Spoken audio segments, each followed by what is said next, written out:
So yeah, kudos to Wemby and his trainers for keeping him healthy. Because they are doing some different stuff. If you remember, he stayed with his training staff until he got over here. Until after the summer league, he stayed with the training staff, who's been training with him personally for like 3 years to get him to even ready for the NBA basketball. So kudos to them. I didn't even know that. Good for them. For getting the kid ready. Yep. But what else you got? I got one last topic. The Bucks have improved. I think they've won 5 in a row now, although they've played some somewhat inferior competition. They played the Clippers on the 4th. The Clippers lost Russell Westbrook, fractured his hand, unfortunate injury. He's probably going to be out for at least 6 to 8 weeks. What are your thoughts on the Milwaukee Bucks and their improvements? I've seen some basketball people talk about how the Bucks have made some offensive improvements as it pertains to like Dame Lillard and his offense. They're starting to run screens up a lot higher near more of the center court and the logo, which allows him to be able to come off those screens and either get downhill or get that pull-up three, which is making life a lot easier for him.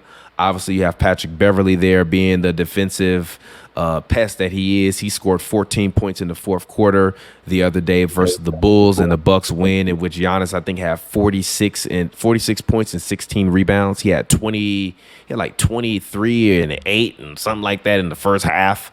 What are your thoughts on the Bucks and their improvement?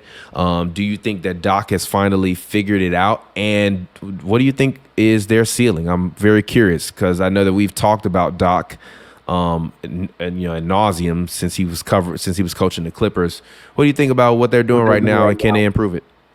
I think their ceiling, real quickly, I think their ceiling is Eastern Conference Finals. I don't expect them to get to the NBA Finals and win it. We talked about this a couple of weeks ago. Getting Patrick Beverley, him moving to whether he plays, he's going to hold people accountable. Whether he's playing with the starters, Dame Lillard and Giannis, he's going to hold those guys accountable. But when he's when he's on the bench or running that number 2 squad, him and Portis they're going to click, and they're going to be in sync to where they're going to intimidate some players just with their presence alone. Oh, yeah, they were doing it versus the Bulls. They were fouling really hard. Even DeMar DeRozan got upset. Ayo DeSumo got upset. There was a couple scuffles. Continue. Yeah, they're gonna intimidate and frustrate a lot of their talent just with those two alone. Because now Portis isn't alone in the fact that don't take this the wrong way. He plays a tough guy game. He also can play. Actually, he's actually he's very good. He's actually turned into a great spot up shooter also. But he has a tough guy mentality. Now you have him, and you have Beverly to unlock unlock that full tough guy mentality out of him, bring it out of him. They're gonna that second team is really gonna help Giannis and Dame do their thing. So if they're making these adjustments where now Dame feels more free, I think kind of that the All-Star game in a weird way kind of helped Dame. In fact, that I don't want to say rebuild his confidence, but allowed him to feel more confident with the Bucks. The thing that might be a problem for him moving along is you've heard him say recently he doesn't do anything because there's nothing doing. He's also going through a divorce, which he filed for divorce. Yeah, but you're coming from Portland, so if he can get maybe it's a little colder in Milwaukee than it was in Portland. But so once it warms up, maybe you'll feel a little bit better. But nonetheless, if he's able to come into his game and Doc to make these minor adjustments to help him feel more freer, that's good. And that's kind of Giannis's responsibility too. Giannis tried to verbally in the press conference say this is his team. I think Giannis was going too far. But if Giannis can make him feel more comfortable on the floor, on the court, and help them build up that confidence to show him that I can play off you just as well as you need to play off me, that'll make the team better. So they're still trying to figure that out. But they're still number 4 in the East, man. The Eastern Conference isn't that challenging. I just don't expect them to beat Boston to get to the NBA Finals. That's my initial prediction. I don't think Embiid is going to come back soon enough to be a factor for the 76ers. So I mean, who do they really have to beat? They really have to beat Boston, right? Miami too. Yeah. It's some about them. It's some about them boys down in Miami. Every and when it's game time, they show up when it comes time for April. For me personally, I'm actually impressed with what I've seen from the Bucks. Kind of coming out of the All-Star game, and to me, most of it is just effort. I think a lot of what you saw with Adrian Griffin was what you see with Darvin Ham, where he's trying to rile the guys up and be that kind of guy that is the players coach guy that can get loud or have, or like command his respect, or like, this is what I want to do.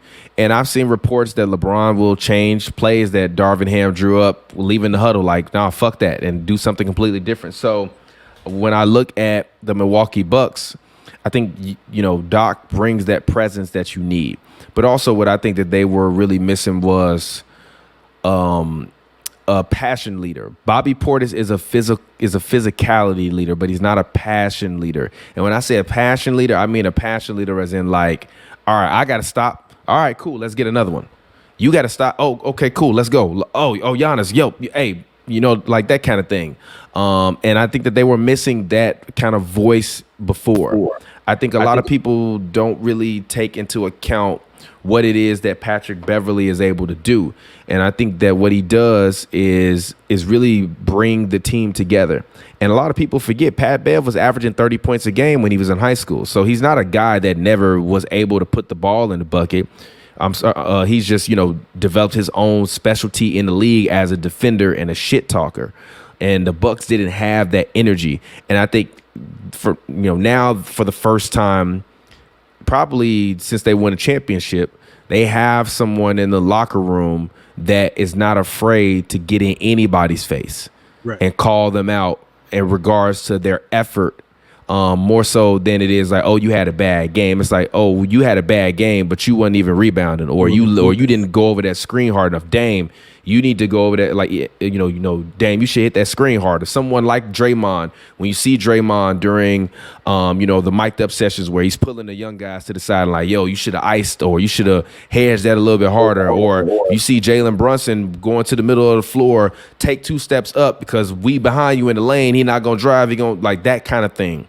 That's what they didn't really have before. And the fact that Pat Bev even patched up his relationship with Dame and they went to dinner, it just lets me believe that they have the tools necessary to win a championship. But the biggest thing for this team boils down to Chris Middleton. He has been a ton of mid lately. He has been hurt a lot lately, and I don't want to disparage him because he's a great player. But he has to be without a doubt the arguable second best player on the team for them to win a championship. Now, he hasn't been that since they won the championship. Exactly. And that's my problem, because what he allows for them to do is to get easy buckets when he's on. Now, he takes a lot of mid-range shots and things of that sort, but what makes him special is his ability to get easy buckets, whether it's catch and shoot, coming off a pick and roll in the mid-range, just a wide open mid-range shot, or a 2-man game that he can run with Giannis or with Brook. That's what he was really effective in the finals and in the playoffs, running a 2-man game with Giannis. But ever since his knee got messed up, he hasn't really been the same player. He hasn't had the level of movement that he needs to, and his shot hasn't been as fluid. His points are down, rebounds are down, assists are down. So for me, the biggest X factor on this team is Chris Middleton. Because unlike a Tobias Harris, where I don't really have faith in him in big games versus big teams, I've seen Chris Middleton, when Giannis fell out the sky, go out there and play, with all his heart against the Heat. And I've seen him, even when Giannis got hurt versus the Hawks that year, go out there and win playoff games as the number one guy. But they need him to do his job. And if he's not going to be there to fulfill that role, then that means guys like Pat Connaughton and Jay Crowder have to fulfill that role. And they just aren't that good. So it's my opinion on that. Yeah, Beauchamp hasn't turned that corner like we expect him to do. I expect him to take a big step this year, and he just hasn't. Yeah, he hasn't taken that leap. So yeah, Portis. I mean, You can't expect him to fill that role. And yes, you're right. They haven't had that guy to put up buckets outside of Giannis, and now they got Dame. If you're saying you want Middleton to be the second guy, No, I'm not. No. I'm not saying. I say I want him to be arguably the second best player on the team. Because if he's arguably the second best player on the team, you actually got a real juggernaut. Like, even looking at his numbers, right? He is averaging literally like 5 points less a game than he did when they won a championship. Yeah, that's not gonna get it done. These numbers are not gonna win. Like, he needs to be the 20-point per game scorer that he was when he was an All-Star. If he's not going to be able to do that, they're not going to win a championship. Because the one thing that I can say about the Celtics is they don't just go too deep. They go like 10 deep. Yeah, they 9 and 10 deep. But 1 through 5 is crazy. But it's only crazy because KP is playing like he could be the second best player on the team. He's not, but he's playing up to that level. So therefore, Jaylen Brown and Jason Tatum can just operate at their max capacity at their current level. Dame and Giannis, I don't believe, will be able to operate at their maximum capacity with him scoring 15 a game, because then that just relegates him to being another guy versus him being a guy that can be a game changer. And during that championship run, Chris Middleton was a game changer. And since he's been injured, he's just been a guy. Yeah, so I think so. A bigger question you asked: can Doc make a difference? Can Doc unlock Chris Middleton, or is there anything left there to unlock? And that might be the big question, because even looking at this, like, I didn't even realize Chris Middleton has been in the league 12 years. Yeah, how old is he? He's 32. He's old. He's old with knee problems. That's what I'm saying. It might be over for him. Yeah, is there anything left there to unlock? And this is a run. Somebody got to answer that. But Doc had trouble getting something out of that third guy, a la Tobias. Tobias, yes, a la Tobias. Like, he just expected Tobias to come in there and get his 20. Although Tobias gave you 17 every night, but if you ran a play or two for him more, that might get him over that 20-point hump. But if he runs a play or two for Chris Middleton, is that going to be a factor? Is he wasting minutes or taking the camaraderie away? That's yet to be seen. To me, I think that even if you look at this column, this minutes per game, he's playing honestly the third lowest minutes he's ever played in his career. So to me, I think that they need to lean into him more. And if he is getting to the point where he is healthy, now is the time to actually say, hey, Chris, we need you to be as good as Dame, as good as Giannis. We believe you have that in you. We're going to put the onus on you to make that happen. We're going to put the ball in your hands. We're going to ramp your minutes up to get you more around 30.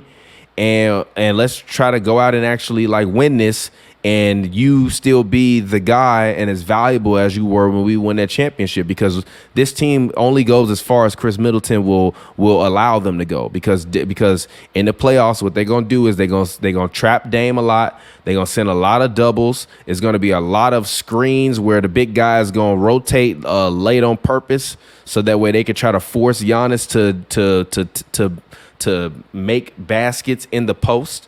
They're going to pack the paint, which means that they're going to need mid-range and three-point shots to open that up a little bit and allow those driving lanes. Brook Lopez no longer has any desires to play inside of the post. He just wants to shoot threes and float. So you need guys that can play inside that'll open up versus those defenses, so that way you don't end up in a situation like you ended up where you lose to Miami because they just packed the paint. And I think that is, to me, the thing that makes the Bucks the most vulnerable. And I think if Doc is worth his money, that won't be an issue for them, because it's been an issue for them for the past, I would say, honestly, 6 years of teams packing the paint and being able to take Giannis Antetokounmpo out of his game. Now, I think Dame, he will be able to alleviate that some. But at the end of the day, I think you still need another playmaker in order for you to be dynamic enough to beat Philly, to beat Boston, to beat even a team like Indiana, who's had the Milwaukee Bucks number all year long. You know what I mean? And even the thing about it is, like, he's not an all NBA level defender, but Chris Middleton is not a bad defender. He's a very solid defender. So even losing him on defense versus having to have an older and washed up Jay Crowder, you're losing on multiple fronts by not having Chris Middleton in that lineup and healthy. So if they can get him healthy, I think that they'll be able to figure it out. But Cam, I appreciate you for joining me on 2 for 1. I'm tired. I'm sure you are. I'm about ready to get up out of here. Talk to the people. Let them know where they can find you at. I appreciate you for joining me. I was out here creeping on the low, feeling like Usher in Confessions, yo. Had you out here blessing me, had you out here testing me.